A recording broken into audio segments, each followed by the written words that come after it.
வணக்கம் and welcome to mister truth and myth. நான் உங்கள் ஆஸ்ட்ரோ பிகே. ஸோ இன்றைக்கான வீடியோவில் நம்ம எதை பற்றி பார்க்க போகிறோம்னா, ஒரு வழியாக குரு பயிற்சி வந்துருச்சுங்க. ஸோ எப்படா இந்த குரு பயிற்சி வரும், எப்படா நம்ம வாழ்க்கையில் நல்லது நடக்கும் அப்படின்னு காத்துக்கிட்டு இருக்கக்கூடிய எல்லாருக்குமே யோகத்தை கொடுக்கக்கூடிய குரு பயிற்சியாக இந்த தடவை குரு பயிற்சி வருதுங்க. ஏன் இந்த தடவை வரக்கூடிய குரு பயிற்சிக்கு இந்த அளவுக்கு முக்கியத்துவம் கொடுத்து சொல்கிறோம் அப்படின்னு பார்த்தீங்கன்னா, ஒவ்வொரு ராசிலையுமே இந்த குரு அப்படிங்கிறவர் 10 மாதத்துலேருந்து 12 மாதம் வரைக்கும் இருப்பாருங்க. ஏன்னா இது வருட கிரகம் அப்படின்னு சொன்ன மினிமம் 10 மாதம் தங்கியிருப்பாருங்க. அப்படி ஒவ்வொரு ராசிலையும் 10 மாதம் கடந்து போகும்போதும் பார்த்தீங்கன்னா, இப்போ வரக்கூடியது பார்த்தீங்கன்னா, இந்த குரு சுக்கிரனோட வீடான ரிஷபத்துக்குள்ளே போகிறது ரொம்பவே சிறப்பான ஒரு நிகழ்வு அப்படின்னு சொன்னாங்க. ஏன்னா அசுர குரு அப்படின்னு சொல்லக்கூடிய தனக்கு எல்லா வகையிலுமே ஈக்குவலான ஒரு கிரகத்தோட வீட்டுக்கு இந்த குரு பகவான் போகும்போது முக்கியமாக சுப நிகழ்ச்சிகளுக்காக காத்துக்கிட்டு இருக்கவங்க, திருமணத்துக்காக காத்துக்கிட்டு இருக்கோம், ஒரு இடம் வாங்க முடியல, ஒரு வீடு கட்ட முடியலன்னு சொல்லி சுப நிகழ்ச்சிகளுக்காக காத்துக்கிட்டு இருக்க எல்லாருக்குமே இந்த வருஷம் பார்த்தீங்கன்னா ரொம்பவே சிறப்பாக இருக்கும் அப்படின்னு சொல்லலாம். ஏன்னா இப்போ தான் இந்த தமிழ் புத்தாண்டு குரோடி வருடம் ஆரம்பிச்சிருக்கு. ஸோ அதற்குமே நம்ம ஆல்ரெடி வீடியோ போட்டிருக்கோம், மேலே லிங்க்கில் கொடுக்குறேன், நீங்கள் செக் பண்ணிக்கோங்க.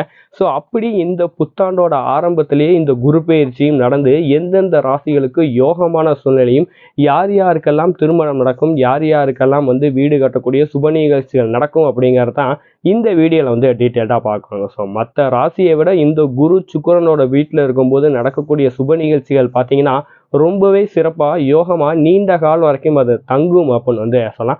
ஸோ அப்படி எந்தெந்த ராசிகளுக்கெல்லாம் நல்லா இருக்கு அப்படின்னு பார்ப்போம். மகர ராசிக்காரவங்களுக்கு இந்த குரு பயிற்சி எப்படி இருக்கும் அப்படின்னு கேட்டிங்கன்னா, ரொம்பவே சிறப்பான ஒரு ஆண்டாக இது அமையுங்க. ஏன் அப்படின்னு கேட்டிங்கன்னா, தொழிலை தரக்கூடிய குரு பார்த்தீங்கன்னா, அதாவது உங்களுக்கு 3 மற்றும் 12ஆம் பாவத்து அதிபதி குரு 5ஆம் பாவத்துக்கு போகிறார். இவ்வளோ நாள் 4ஆம் பாவத்தில் உட்காந்துருப்பார். 4ஆம் பாவத்தில் உட்காந்து கொஞ்சம் கஷ்டப்பட்டு நம்ம சம்பாதிச்சு பொருளாதாரங்களை சேர்த்து வைக்கக்கூடிய சூழ்நிலையை கொடுத்துருக்கோம். கொஞ்சம் வியாதிகள் இருந்தெல்லாம் ஒரு முன்னேற்றம் அப்படிங்கிறத கொடுத்துருக்கோம். பட் இப்போ 5ஆம் பாவம், அதாவது பஞ்சமஸ்தானத்துக்கு போகிறார். ஸோ இது ரொம்பவே யோகமான ஒரு அமைப்பு அப்படின்னு சொல்லலாம். முக்கியமாக 3 மற்றும் 12ஆம் பாவ அதிபதி அப்படிங்கிறனால வெளியூர் வெளிநாடு பிரயாணங்கள் கட்டாயம் போகிறதுக்கு உண்டான அமைப்பு அப்படிங்கிறது இருக்குது. யாராவது அப்படி போகணும், தொழிலுக்காக வெளிநாட்டுக்கெல்லாம் போகணும் அப்படின்னு நினச்சிங்கன்னா கட்டாயம் உங்கள் பாஸ்போர்ட்டெல்லாம் ரெடி பண்ணி வச்சுக்கோங்க. இன்னும் சொல்லப்போனால் 12ஆம் பாவ அதிபதி 5ஆம் பாவத்துக்கு போகிறாங்க அப்படிங்கிறனால வெளிநாட்டிலே செட்டில் ஆகணும், எனக்கு க்ரீன் கார்டு கிடைக்கணும் அப்படிங்கிற மாதிரிலாம் எண்ணங்கள் இருந்துச்சுன்னா அவங்கெல்லாம் முயற்சி பண்ணீங்க அப்படின்னா கட்டாயம் வெளிநாட்டிலே செட்டில் ஆகக்கூடிய நேரம் இது ரொம்பவே சிறப்பாக இருக்குன்னு சொல்லலாம். ஏன்னா 3ஆம் பாவத்தில் ராகு வேற போய் உட்காந்துருக்காரு. ஸோ 3, 9 அப்படிங்கிறதே வெளியூர் வெளிநாடு பிரயாணம் அப்படின்னு நம்ம சொல்லுவோம். ஸோ அப்படிப்பட்ட 3ஆம் பாவ அதிபதி பார்த்தீங்கன்னா குரு 5ஆம் பாவத்துக்கு போய் உட்காந்து யோகமான பார்வையால் பார்க்குறாரு அப்படிங்கிறது சிறப்பு. அதாவது குருக்கு 5 மற்றும் 9ஆம் பார்வை விசேஷமான பார்வை. அப்படிப்பட்ட 9ஆம் பார்வையால் உங்கள் ராசியவே பார்க்குறாரு அப்படிங்கிறனால பிரயாணங்கள்ங்கிறது ரொம்பவே அதிக அளவுக்கு இருக்குங்க. அதே மாதிரி இந்த கோயில் சம்பந்தப்பட்ட விஷயங்கள், ஆன்மீக நாட்டம், நான் கோயில் பிரயாணங்களுக்கு போகணும், இல்லை நான் சொந்தமாக கோயில் கட்டணும்னு ஆசைப்பட்றேன் அப்படின்னு நினைக்கிறவங்க எல்லாத்துக்குமே இந்த வருஷம் அது கட்டாயம் அமையுங்க. ஏன்னா 5ஆம் பாவங்கிறது பஞ்சமஸ்தானம், அதுவும் யோகத்தை கொடுக்கக்கூடியது. 9ஆம் பார்வையாளர் ராசியவே பார்த்துறாரு அப்படிங்கிறனாலையும் குருவும் சனியும் ஏதாவது ஒரு வகையில் சம்மந்தப்படும் போது ஆன்மீக நாட்டம் அப்படிங்கிறது அதிகமாக ஏற்படுத்தி கொடுங்க. அதுவும் உங்களுக்கு கேதுவையும் குரு பார்த்துறாரு அப்படிங்கிறனால போன வருஷத்தோட இந்த வருஷம் ஆன்மீகத்தில் கொஞ்சம் அதிக அளவுக்கு ஈடுபாடாகவும் இன்ட்ரெஸ்டாகவும் இருப்பீங்க. அது உங்களுக்கு யோகத்தை ஏற்படுத்தி கொடுக்கும் அப்படின்னு சொல்லலாம். முடிஞ்ச வரைக்கும் ஆன்மீக சுற்றுப்பயணங்கள் எடுத்துக்கிறது உங்களுக்கும் நல்லது அப்படின்னு சொல்லலாம்.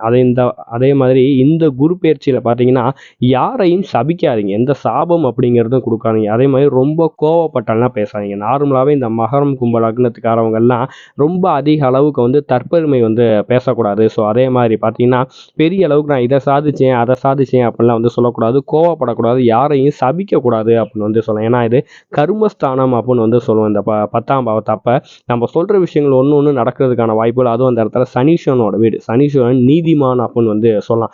ஸோ அப்படி இருக்கும்போது நம்ம தேவையில்லாமல் பேசக்கூடிய விஷயங்கள் நமக்கு எகெயின்ஸ்டாக முடியும். ஸோ இந்த வருஷம் அது எல்லாத்தையும் விட்டுட்டு ரொம்ப நீட்டாக இருந்தீங்க அப்படின்னா, ஒவ்வொரு விஷயத்தையும் யோசிச்சு கரெக்டாக செஞ்சீங்க அப்படின்னா பொருளாதாரம் அப்படிங்கிறது உங்களுக்கு சூப்பராக அமையும். அதே மாதிரி ரொம்ப நாள் கல்யாணத்துக்காக வெயிட் பண்ணிக்கிட்டு இருக்கவங்க, முக்கியமாக குழந்தைக்காக வெயிட் பண்ணிக்கிட்டு இருக்காங்க, உங்களுக்கு மட்டும் பார்த்தீங்க கோயில் காரியங்கள் வந்து யார் யாரெல்லாம் வெயிட் பண்ணிட்டு இருக்கீங்களோ, கோயில்களுக்கு வந்து கோயில் எடுத்து கட்டணும்னு நினைக்கிறீங்களோ அவங்க எல்லாத்துக்குமே இந்த வருஷம் பார்த்தீங்கன்னா ரொம்பவே சிறப்பாக இருக்கும் அப்படின்னு வந்து சொன்னாங்க.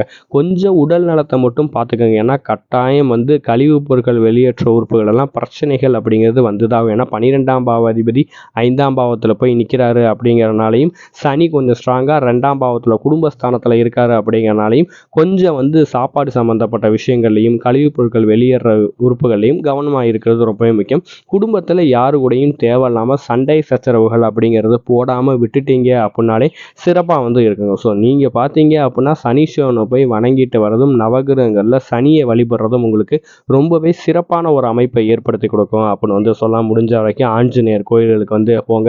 உங்களுக்கு வரக்கூடிய பிரச்சனைகளையும் உடல்நல பாதிக்கையும் தவிர்த்துட்டாங்க அப்படின்னாலே இந்த குரு பயிற்சி பார்த்தீங்கன்னா உங்களுக்கு 90% யோகத்தை கொடுக்கறதுக்கு தான் ரெடியாக இருக்கு அப்படின்னே சொல்லலாம். அந்த அளவுக்கு பாக்கியங்கள் அப்படிங்கிறதற்கு சிறப்பு பார்வையால் குரு பார்க்கக்கூடிய பாவங்களில் வெளிநாட்டிலேயே நீங்கள் செட்டில் ஆகக்கூடிய அளவுக்கு உங்களுக்கு யோகம் இருக்கு அப்படின்னு வந்து சொல்லலாம்.